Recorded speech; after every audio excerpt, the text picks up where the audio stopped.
Hi friends, ఎలా ఉన్నారు? ఈరోజు మనం ఒక కొత్త వీడియో అయితే మేము ముందుకు రావడం అయితే జరిగిందనమాట.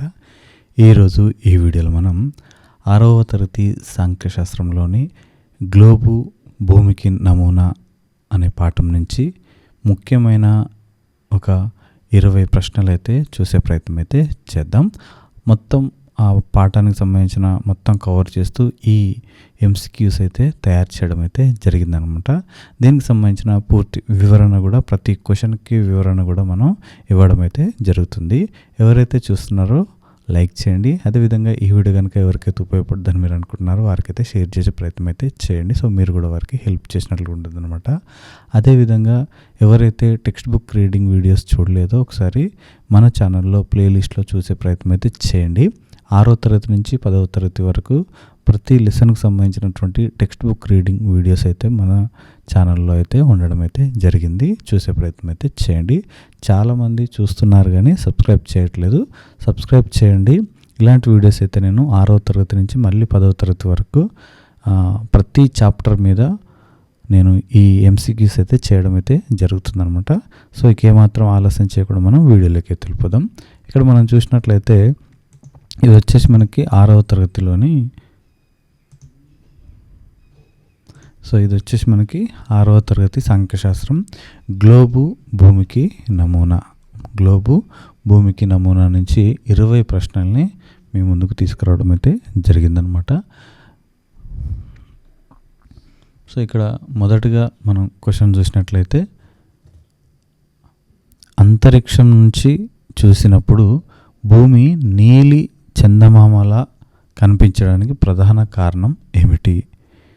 ఆప్షన్స్ చూసినట్లయితే, 1 భూమి చుట్టూ ఉన్న వాతావరణం, సెకండ్ వన్ చూసినట్లయితే భూమిపై అధిక భాగం మహాసముద్రాలు ఆవరించి ఉండటం, 3 సూర్యకాంతి పరావర్తనం చెందడం, 4 భూమిపై ఉన్న దట్టమైన అడవులు అని ఇక్కడ మనకి ఆప్షన్స్ అయితే ఇవ్వడం అయితే జరిగిందనమాట. ఎవరికైతే దీనికి సంబంధించిన ఆన్సర్ తెలుసో ఆన్సర్ని క్వశ్చన్ నెంబర్ వేసి ఆన్సర్ని అయితే టైప్ చేసి కామెంట్ సెక్షన్లో అయితే కామెంట్ చేయండి.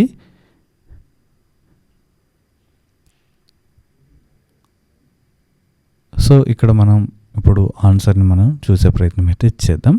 అంతరిక్షం నుంచి చూసినప్పుడు భూమి నీలి చందమామలా కనిపించడానికి ప్రధాన కారణం ఏమిటి అని క్వశ్చన్ ఇవ్వడం జరిగింది. దీని ఆన్సర్ వచ్చేసి తెలిసిన వాళ్ళైతే కామెంట్ సెక్షన్లో కామెంట్ చేయండి. ఇక్కడ చూడండి, ఆన్సర్ వచ్చే దీనికి భూమిపై అధిక భాగం మహాసముద్రాలు ఆవరించి ఉండడం అనేది ఇక్కడ కరెక్ట్ ఆన్సర్ అనేది మనం చూజ్ చేసుకోవచ్చు. ఇక్కడ బి అనేది కరెక్ట్ ఆన్సర్. దీనికి వివరణ ఒకసారి మనం చూసే ప్రయత్నం చేస్తే, అంతరిక్షం నుంచి చూసినప్పుడు భూమి నీలి చందమామలా కనిపిస్తుంది. కారణం ఇక్కడ చూసినట్లయితే జవాబు వచ్చేసి బి, భూమిపై అధిక భాగం మహాసముద్రాలు ఆవరించి ఉండడం. వివరణ చూసినట్లయితే భూమి ఉపరితలంలో సుమారు 71% నీరు, 21% భూభాగం ఉంది. సూర్యకాంతి సముద్రపు నీటిపై పడి పరావర్తనం చెందడం వల్ల అంతరిక్షం నుంచి భూమి నీలి రంగులో మెరుస్తూ కనిపిస్తుంది. అందుకే భూమిని నీలి గ్రహం, బ్లూ ప్లానెట్ అని కూడా అంటాము. సో ఇక్కడ చూసినట్లయితే సెకండ్ క్వశ్చన్ మనం చూసినట్లయితే, భూమికి నమూనాగా దేనిని పరిగణిస్తారు? భూమికి నమూనాగా దేనిని పరిగణిస్తారు? 1 ప్రపంచపటం, 2 అట్లాస్, 3 గ్లోబు, 4 ఫోటోగ్రాఫ్. సో ఎవరికైతే ఆన్సర్ తెలుసో వారు ఇక్కడ వీడియోని పాజ్ చేసి కామెంట్ సెక్షన్లో క్వశ్చన్ నెంబర్ టైప్ చేసి ఆన్సర్ని టైప్ చేయగలరు.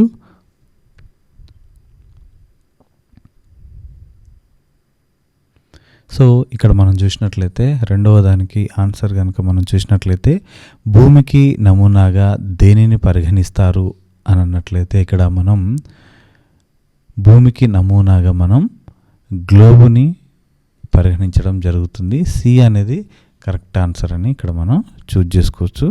దానికి సంబంధించిన వివరణ కనుక మనం చూసినట్లయితే భూమికి నమూనాగా దేనిని పరిగణిస్తారు అంటే మనం గ్లోబు అని చెప్పవచ్చు. ఇక్కడ వివరణ చూసినట్లయితే భూమి చాలా పెద్దది కాబట్టి దానిని మొత్తంగా ఒకేసారి చూడలేం.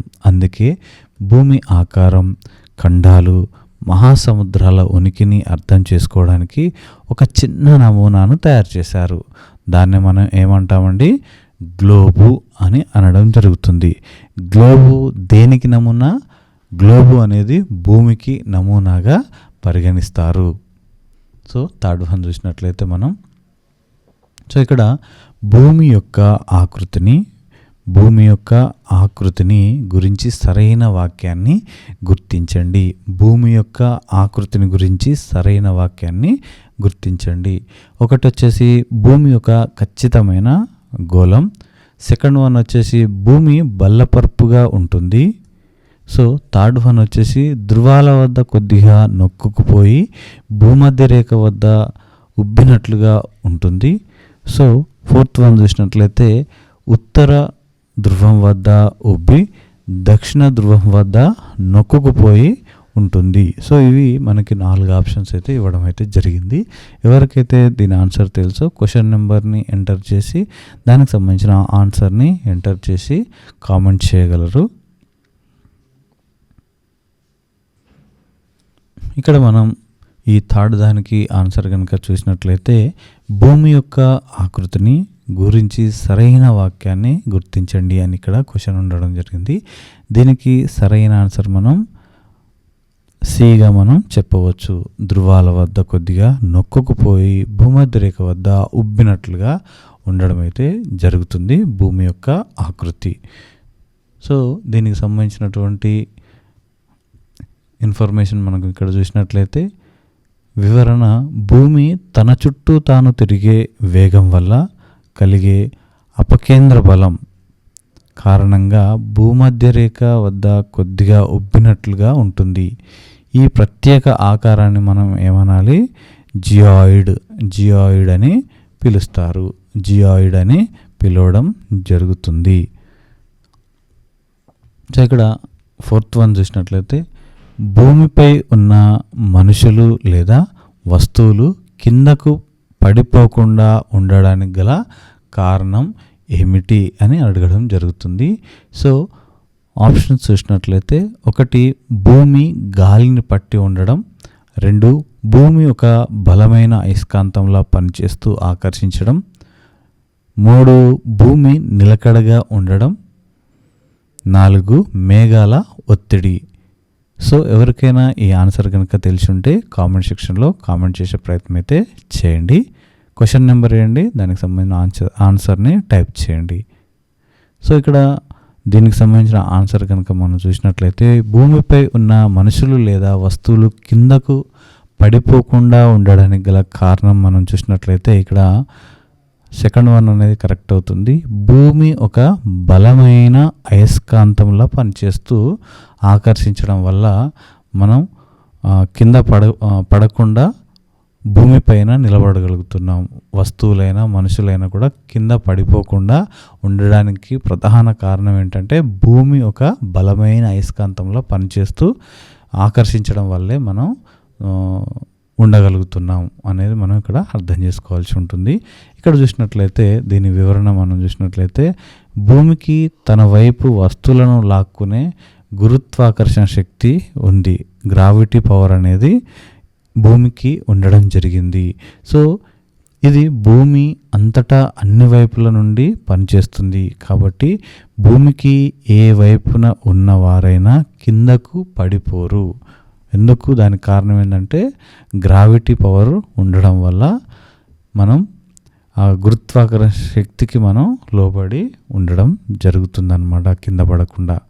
సో ఫిఫ్త్ వన్ మనం చూసినట్లయితే యూరప్ నుండి బయలుదేరి 1992 ప్రాంతంలో యూరప్ నుండి అమెరికాను చేరుకున్న నావికుడు ఎవరు?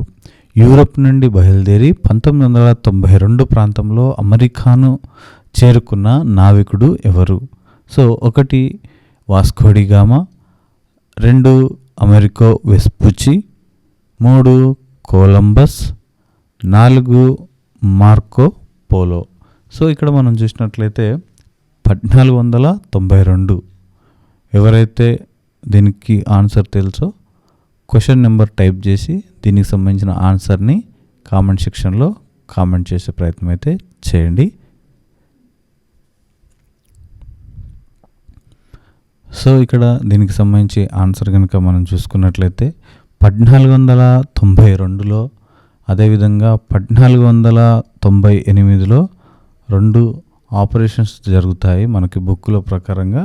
1492లో మనకి కొలంబస్ అనే వ్యక్తి భారతదేశానికి రావాలని, ఒక మార్గాన్ని కనిపెట్టాలని రావడం జరుగుతుంది. కానీ ఆయన పశ్చిమంగా బయలుదేరి ఆయన అమెరికాకు వెళ్ళి అక్కడ వెస్టిండీస్ దీవుల్ని కనిపెట్టి అవే ఇండియా అనుకొని వాటికి రెడ్ ఇండియన్స్ అని పేరు పెట్టడం జరుగుతుందన్నమాట.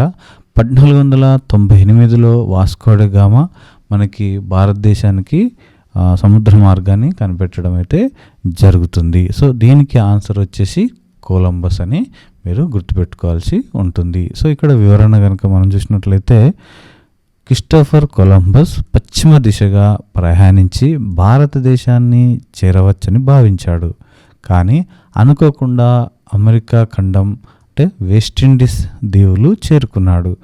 భారతదేశానికి సముద్ర మార్గాన్ని కనుగొన్నది మాత్రం వాస్కోడి గామా 1498 సంవత్సరం.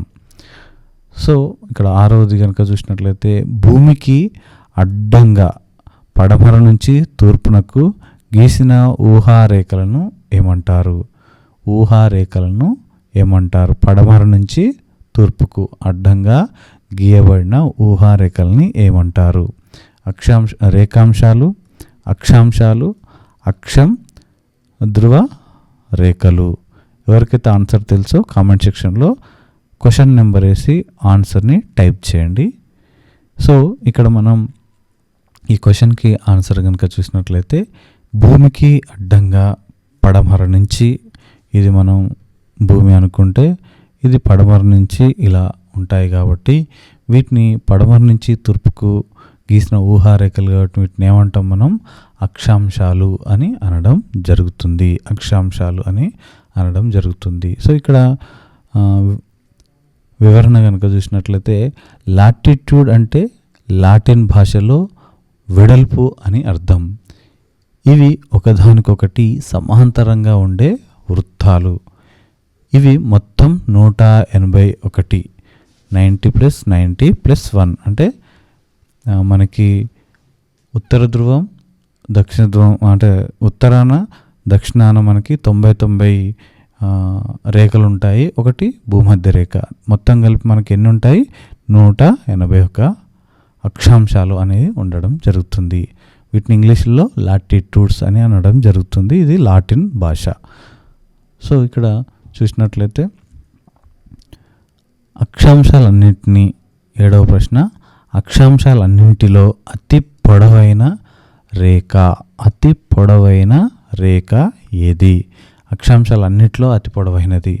1 కర్కట రేఖ, 2 మకర రేఖ, 3 భూమధ్య రేఖ, 4 ఆర్కిటిక్ వలయం. సో ఎవరికైనా ఆన్సర్ తెలుసుంటే క్వశ్చన్ నెంబర్ వేయండి. దానికి సంబంధించిన ఆన్సర్ని టైప్ చేసి కామెంట్ సెక్షన్లో కామెంట్ చేయండి.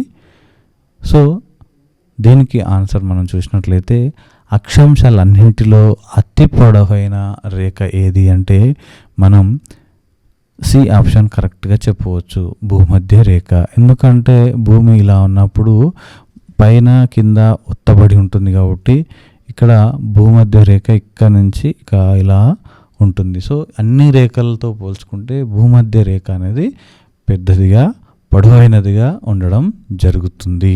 సో దానికి సంబంధించిన వివరణ కనుక మనం ఇక్కడ చూసినట్లయితే అక్షాంశాలు అన్నిటిలో పొడవైన రేఖ వివరణ ఇది 0 అక్షాంశం, 0 డిగ్రీ అక్షాంశం భూమికి మధ్యలో ఉండడం వల్ల దీని వ్యాసం ఎక్కువ. ధృవాల వైపు వెళ్ళే కొద్దీ అక్షాంశాల పొడవు తగ్గుతూ వస్తుంది.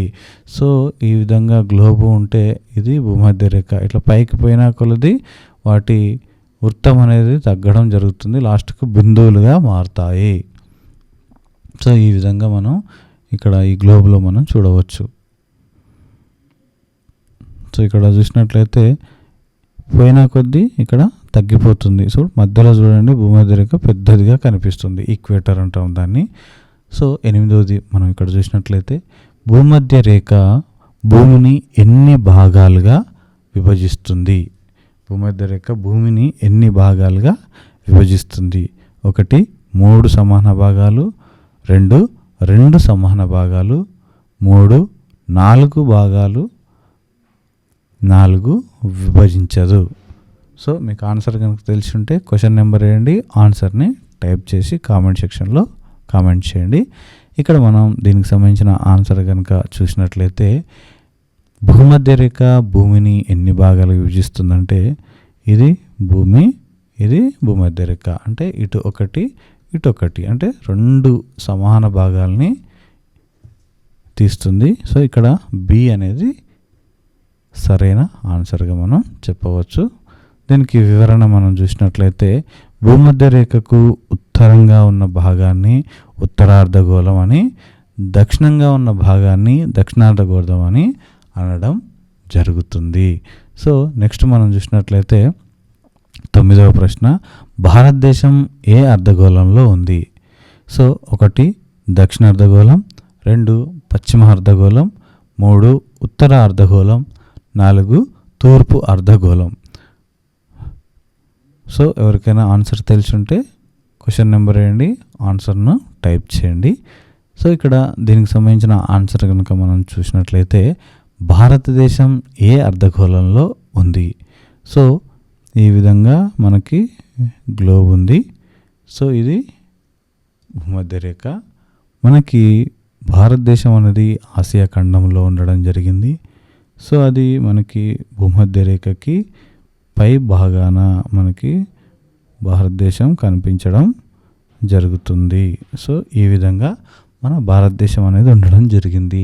సో ఈక్వేటర్కి మన కన్యాకుమారికి మధ్యలో మనకి 8 డిగ్రీల వ్యత్యాసం ఉండడం జరుగుతుంది. సో ఇక్కడ మనం చూసినట్లయితే భూమధ్య రేఖకి పైన ఉందనేది మనకి అర్థమవుతుంది. సో ఇక్కడ 2 అర్ధ భాగాలుగా విభజించినప్పుడు భూమధ్య రేఖకి పైన ఉండే భాగాన్ని మనం ఏమంటామంటే ఉత్తర అర్ధగోళం అని అనడం జరుగుతుంది. సో ఇప్పుడు ఆన్సర్ వచ్చేసి మనకి సి అనేది కరెక్ట్ అని మనం చెప్పవచ్చు. సో ఇక్కడ మనం దీనికి సంబంధించిన వివరణ కనుక చూసినట్లయితే ఇక్కడ ఆన్సర్ వచ్చి ఉత్తర అర్ధగోళం. అక్షాంశాల పరంగా చూస్తే భారతదేశం పూర్తిగా భూమధ్య రేఖకు ఉత్తరంగా, రేఖాంశాల పరంగా చూస్తే గ్రీనిచ్ రేఖకు తూర్పున అంటే ఈశాన్య అర్ధగోళంలో ఉందని మనం చెప్పవచ్చు. సో నెక్స్ట్ కనుక మనం చూసినట్లయితే 10వది, సో ఒక ధ్రువం నుంచి వేరొక ధ్రువాన్ని కలుపుతూ నిలువుగా ఉండే రేఖలను ఏమంటారు?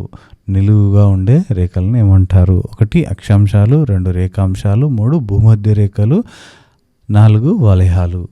సో ఎవరికైనా ఆన్సర్ తెలిసి ఉంటే క్వశ్చన్ నెంబర్ వేయండి, ఆన్సర్ని టైప్ చేసే ప్రయత్నం అయితే చేయండి. సో ఒక ధ్రువం నుంచి వేరొక ధ్రువాన్ని కలుపుతూ నిలువుగా ఉండే రేఖలను ఏమంటారు? సో ఇక్కడ మనం బిని కరెక్ట్ ఆన్సర్గా చెప్పవచ్చు, రేఖాంశాలు అని అనడం జరుగుతుంది. సో ఈ విధంగా గ్లోబ్ ఉండి సో ఇక్కడ ఇట్లా మనకి రేఖలు ఈ విధంగా ఉండడం జరుగుతుంది. సో ఇవి అక్కడ పైన ధ్రువం నుంచి కింద ధ్రువాన్ని రెండింటిని ఆనుకొని ఇవి ఉండడం జరుగుతుంది. సో ఇక్కడ మనం చూసినట్లయితే వివరణ ఆన్సర్ వచ్చి రేఖాంశాలు. వివరణ చూసినట్లయితే ఉత్తర ధ్రువాన్ని దక్షిణ ధ్రువాన్ని కలుపుతూ గీసిన అర్ధ వృత్తాలను రేఖాంశాలు అంటారు. ఇవి మొత్తం 360 ఉన్నాయి. 360 ఉన్నాయి. అక్షాంశాలు అయితే 81.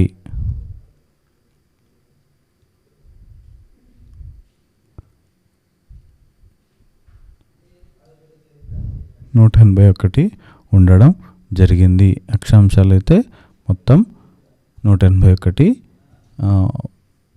మనకి పైన 90, కింద 90, మధ్యలో భూమధ్య రేఖ, మొత్తం కలిపి 181.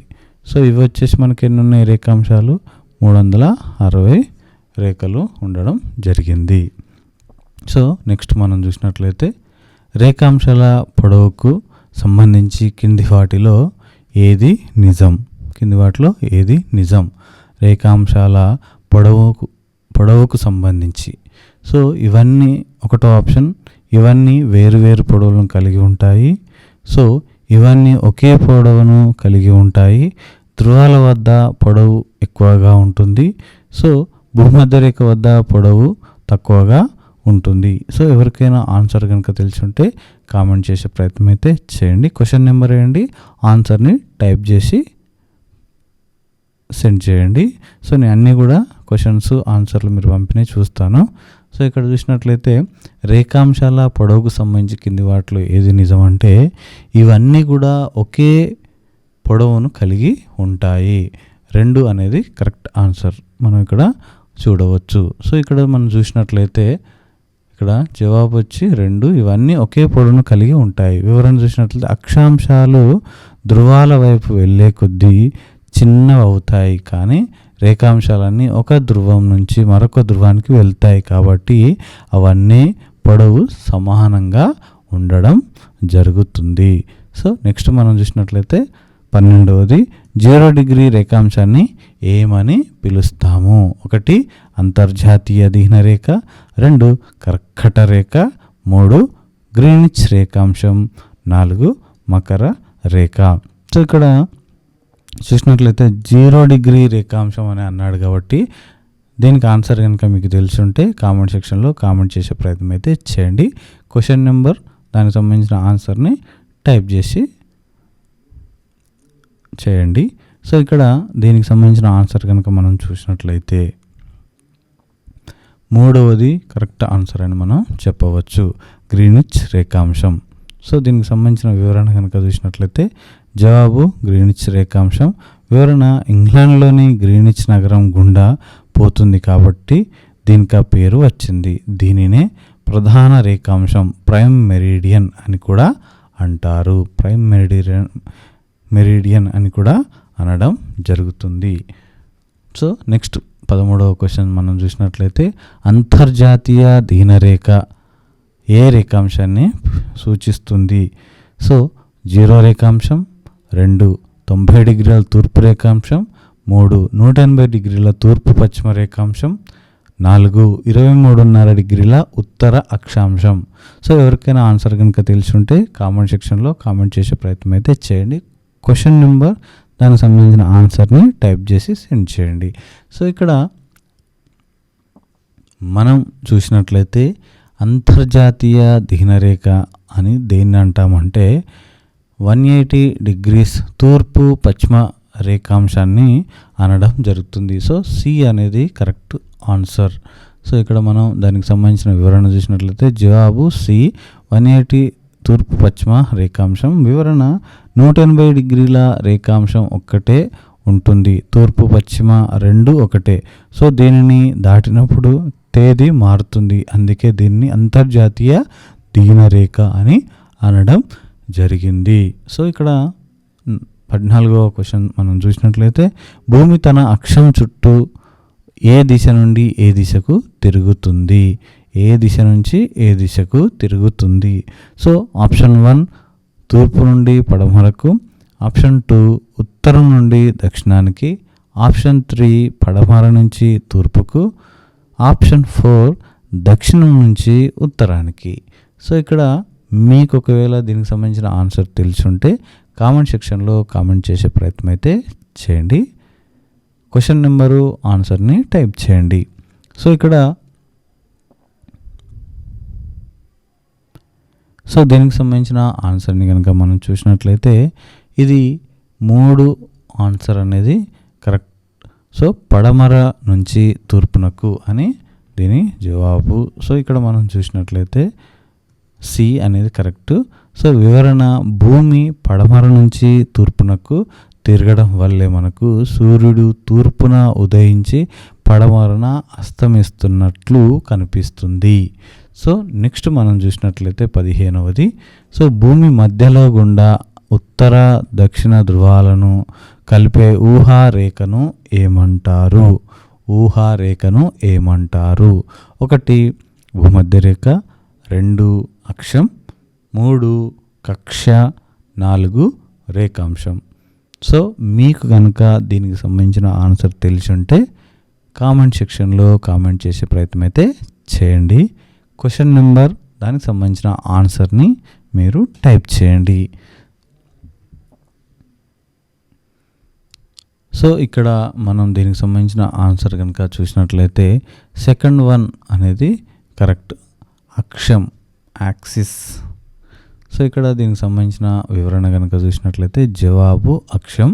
సో వివరణ: భూమి తన అక్షం చుట్టూ తాను తిరుగుతుంది. సో ఈ అక్షం ఉత్తర దక్షిణ ధృవాలను కలుపుతుంది. భూమి అక్షం 23.5 డిగ్రీలు వంగి ఉంటుంది. సో ఇక్కడ మనం ఇది గ్లోబు ఇలా ఉందనుకుంటే, సో ఈ విధంగా, అది కాదు, ఇలా ఉందనుకుంటే కొంచెం ఇలా కొంచెం ఇలా మనకి కొంచెం వాలి ఉండడం జరుగుతుందన్నమాట. సో నెక్స్ట్ మనం చూసినట్లయితే 16వది. భూమిపై ఉన్న అక్షాంశాలు రేఖాంశాలు కలిసి ఒక వల గ్రిడ్లా ఏర్పడతాయి. దీని ఉపయోగం ఏమిటి? 1 అందం కోసం, 2 ఒక ప్రాంతాన్ని సులభంగా గుర్తించడానికి, 3 గాలి దిశను తెలుసుకోవడానికి, 4 సముద్ర మట్టాన్ని కొలవడానికి. సో మీకు కనుక ఆన్సర్ తెలుసుంటే కామెంట్ సెక్షన్లో కామెంట్ చేసే ప్రయత్నం అయితే చేయండి. క్వశ్చన్ నెంబర్, దానికి సంబంధించిన ఆన్సర్ని కామెంట్ చేయండి. సో ఇక్కడ దీనికి సంబంధించిన ఆన్సర్ కనుక మనం చూసినట్లయితే సెకండ్ వన్ కరెక్ట్ అని మనం చెప్పవచ్చు. ఒక ప్రాంతాన్ని సులభంగా గుర్తించడానికి సో గ్రిడ్ అనేది ఉపయోగపడుతుంది. సో ఇక్కడ మనం చూసినట్లయితే ఒక ప్రాంతాన్ని సులభంగా గుర్తించడానికి. వివరణ: అక్షాంశాలు రేఖాంశాలు ఖండించుకునే బిందువు ద్వారా భూమిపై ఉన్న ఏ ప్రదేశం యొక్క ఖచ్చితమైన సారాన్ని, లొకేషన్ అయినా తెలుసుకోవచ్చు గ్రిడ్ ద్వారా. సో నెక్స్ట్ మనం చూసినట్లయితే ప్రపంచంలో మొత్తం ఎన్ని ఖండాలు ఉన్నాయి? 1 5, 2 6, 3 7, 4 8. సో ఎవరికైనా ఆన్సర్ తెలుసుంటే కామెంట్ సెక్షన్లో కామెంట్ చేసే ప్రయత్నం అయితే చేయండి. క్వశ్చన్ నెంబర్, దానికి సంబంధించిన ఆన్సర్ని టైప్ చేయండి. సో దీనికి సంబంధించిన ఆన్సర్ని మనం చూసినట్లయితే ప్రపంచంలో మొత్తం ఎన్ని ఖండాలు ఉన్నాయంటే ప్రపంచంలో మొత్తం 7 ఖండాలు ఉండడం జరిగింది. 7 అనేది కరెక్ట్ ఆన్సర్గా మనం చెప్పవచ్చు. సో ఇక్కడ చూసినట్లయితే జవాబు 7. వివరణ: ఆసియా, ఆఫ్రికా, ఉత్తర అమెరికా, దక్షిణ అమెరికా, అంటార్కిటికా, యూరప్, ఆస్ట్రేలియా. వీటిలో పెద్దది ఆసియా. సో చిన్న ఖండం మనకి ఆస్ట్రేలియా. సో ఇక్కడ మనం చూసినట్లయితే 18వ క్వశ్చన్: మంచుతో గడ్డ కట్టిన మహాసముద్రం ఏది? మహాసముద్రం ఏది? 1 పసిఫిక్ మహాసముద్రం, 2 హిందూ మహాసముద్రం, 3 ఆర్కిటిక్ మహాసముద్రం, 4 అట్లాంటిక్ మహాసముద్రం. దీనికి సంబంధించిన ఆన్సర్ కనుక మీకు తెలిసినట్లయితే కామెంట్ సెక్షన్లో కామెంట్ చేసే ప్రయత్నం అయితే చేయండి. క్వశ్చన్ నెంబర్, దానికి సంబంధించిన ఆన్సర్ని టైప్ చేయండి.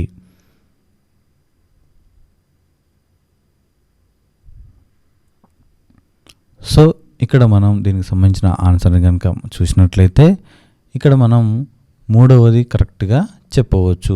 ఆర్కిటిక్ మహాసముద్రం. ఆర్కిటిక్ మహాసముద్రం. సో ఇక్కడ ఆన్సర్ జవాబు చూసినట్లయితే ఆర్కిటిక్ మహాసముద్రం. వివరణ: ఇది ఉత్తర ధ్రువ ప్రాంతంలో ఉండడం వల్ల సంవత్సరం పొడవునా మంచుతో నిండి ఉంటుంది. ఇది అతి చిన్న మహాసముద్రం. సో నెక్స్ట్ మనం చూసినట్లయితే 19వది. విపరీతమైన మంచుతో నిండి ఉన్న అంటార్కిటికా మంచు కవచం ఏ ధ్రువంలో ఉంది? అంటార్కిటికా మంచు కవచం ఏ ధ్రువంలో ఉంది? 1 ఉత్తర ధ్రువం, 2 దక్షిణ ధ్రువం, 3 భూమధ్యరేఖా ప్రాంతం, 4 పశ్చిమ ప్రాంతం. మీకు దీనికి సంబంధించిన ఆన్సర్ తెలిసి ఉంటే కామెంట్ సెక్షన్లో కామెంట్ చేసే ప్రయత్నం అయితే చేయండి. క్వశ్చన్ నెంబర్ దానికి సంబంధించిన ఆన్సర్ని టైప్ చేయండి. సో దీనికి సంబంధించిన ఆన్సర్ని మనం చూసినట్లయితే అంటార్కిటికా మంచు కవచం ఏ ధ్రువంలో ఉంది అంటే దక్షిణ ధ్రువంలో ఉండడం జరిగింది. దక్షిణ ధ్రువం. సో ఇక్కడ చూసినట్లయితే జవాబు దక్షిణ ధ్రువం. వివరణ: అంటార్కిటికా ఖండం దక్షిణ ధ్రువం చుట్టూ ఉంది. సో ఇది ఎప్పుడు మంచుతో కప్పబడి ఉండటం వల్ల దీన్ని శ్వేత ఖండం అని కూడా అనడం జరుగుతుంది. అదేవిధంగా మంచు కవచం అని కూడా అనడం జరుగుతుంది. సో అంటార్కిటికా మంచు కవచం, శ్వేతఖండం ఇవన్నీ కూడా అంటార్కిటికా ఖండానికి సంబంధించినవి. ఇది దక్షిణ అర్ధగోళంలో ఉంది. సో చివరిగా 21వ ప్రశ్న చూసినట్లయితే ప్రాచీన కాలంలో భూమి గుండ్రంగా ఉందని గమనించిన భారతీయ శాస్త్రవేత్త ఎవరు? 1 వరాహమిహిరుడు, 2 ఆర్యభట్ట, 3 చరకుడు, 4 సుశ్రుతుడు. ప్రాచీన కాలంలో గుర్తుపట్టారు. వాళ్ళు భారతీయ శాస్త్రవేత్త ఎవరని అడగడం జరుగుతుంది. సో మీకు కనుక దీనికి సంబంధించిన ఆన్సర్ తెలిసి ఉంటే కామెంట్ సెక్షన్లో కామెంట్ చేసే ప్రయత్నం అయితే చేయండి. క్వశ్చన్ నెంబరు దానికి సంబంధించిన ఆన్సర్ని మీరు టైప్ చేయండి. సో దీనికి సంబంధించిన ఆన్సర్ కనుక మనం చూసినట్లయితే బి అనేది కరెక్ట్ ఆన్సర్గా మనం చెప్పవచ్చు, ఆర్యభట్ట. సో ఇక్కడ మనం చూసినట్లయితే జవాబు ఆర్యభట్ట. వివరణ: సుమారు 1500 ఏళ్ల క్రితమే ఆర్యభట్ట తన ఆర్యభట్టీయంలో భూమి గుండ్రంగా ఉందని, అది తన అక్షం చుట్టూ తాను తిరుగుతుందని పేర్కొన్నాడు. సో ఇది ఈరోజు ఈ వీడియో ఫ్రెండ్స్. వచ్చే వీడియోలో అయితే మళ్ళీ కలుసుకునే ప్రయత్నం అయితే చేద్దాం. ఎవరైతే వీడియో చూస్తున్నారో లైక్ చేయండి. మీరు లైక్ చేసి మన ఛానల్ని సబ్స్క్రైబ్ కనుక చేస్తే నాకు చాలా బూస్టప్గా ఉండడం జరుగుతుంది. ఇంకా నేను మన కోసం ఇంకా చాలా వీడియోస్ అయితే తీసుకురావడానికి అయితే ఎంకరేజ్మెంట్గా ఉండడం అయితే జరుగుతుందన్నమాట. సో ప్రతి వీడియోని చాలా కష్టపడి మీకోసం తయారు చేయడం అయితే జరుగుతుంది. సో మీరు సింగిల్ లైక్ చేయండి, సబ్స్క్రైబ్ చేయండి, నాకు సపోర్ట్ చేయండి. నేను ఇలాంటి వీడియోస్ ఇంకా చాలా తీసుకురావడానికి అయితే నాకు అది ఒక ప్రేరణగా, ఉత్సాహంగా ఉండడం అయితే జరుగుతుందన్నమాట. సో ఇవన్నీ కూడా చూడండి. ప్రతి లెసన్ నుంచి, ప్రతి చాప్టర్ నుంచి మనం బిట్స్ రూపంలో అయితే తీసుకురావడం అయితే జరుగుతుంది. సో దీనికి సంబంధించింది నేను టెక్స్ట్ బుక్ రీడింగ్ వీడియోస్ అయితే చేయడం జరిగింది. ఒకవేళ మీరు అవి చూడకపోతే చూసే ప్రయత్నం అయితే చేయండి. అదేవిధంగా ప్రతి లెసన్కి సంబంధించిన బిట్స్ కూడా నేను తీసుకురావడం అయితే జరుగుతుంది. ఎవరైతే చూస్తున్నారో వారైతే ఖచ్చితంగా లైక్ చేయండి. అదేవిధంగా మన ఛానల్ అయితే సబ్స్క్రైబ్ చేసుకునే ప్రయత్నం అయితే చేయండి. చాలామంది చూస్తున్నారు కానీ సబ్స్క్రైబ్ చేయట్లేదు. సబ్స్క్రైబ్ చేసి చూడండి. Thank you. అందరికీ ఆల్ ది బెస్ట్. జై హింద్.